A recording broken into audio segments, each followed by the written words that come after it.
Bismillahirrahmanirrahim. L'imam de notre mosquée est un voleur. Oui, ça t'étonne? Sois pas étonné. C'est une dame qui me l'a raconté. Je lui ai demandé, madame, pourquoi vous dites ça? Elle me dit, nous avions invité un jour l'imam de notre mosquée pour venir partager le repas de Ramadan avec nous. Avant l'arrivée de l'imam, j'avais déposé 2 billets de 10 000 francs sur la table. Nous avons fini de manger, l'imam est parti.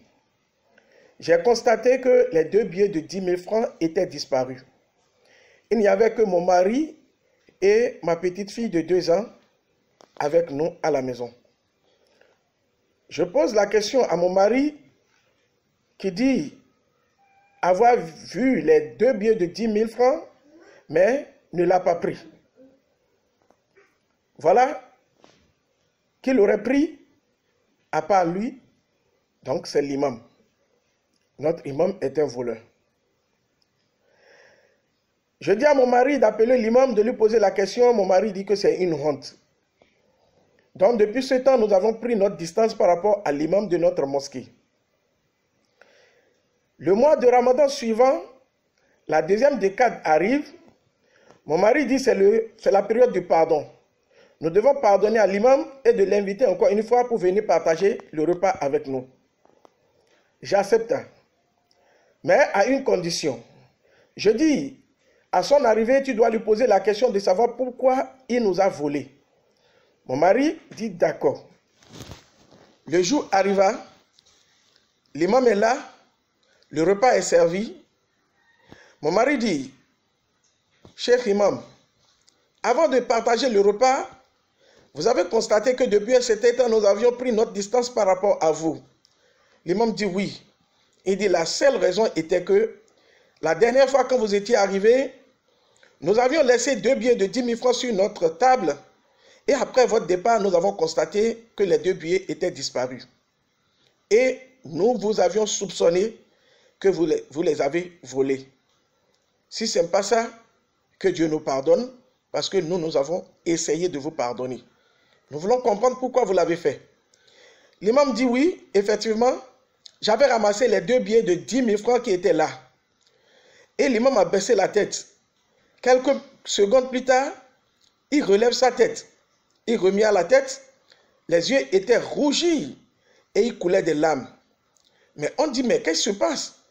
L'imam dit, je n'ai pas volé votre argent, mais je pleure juste parce que vous avez le Coran dans votre maison, posé sur le buffet, votre bibliothèque. Depuis 365 jours, vous n'avez pas eu le temps de l'ouvrir, de lire un peu, même la première page. C'est ça ma tristesse. C'est pourquoi je coule des larmes.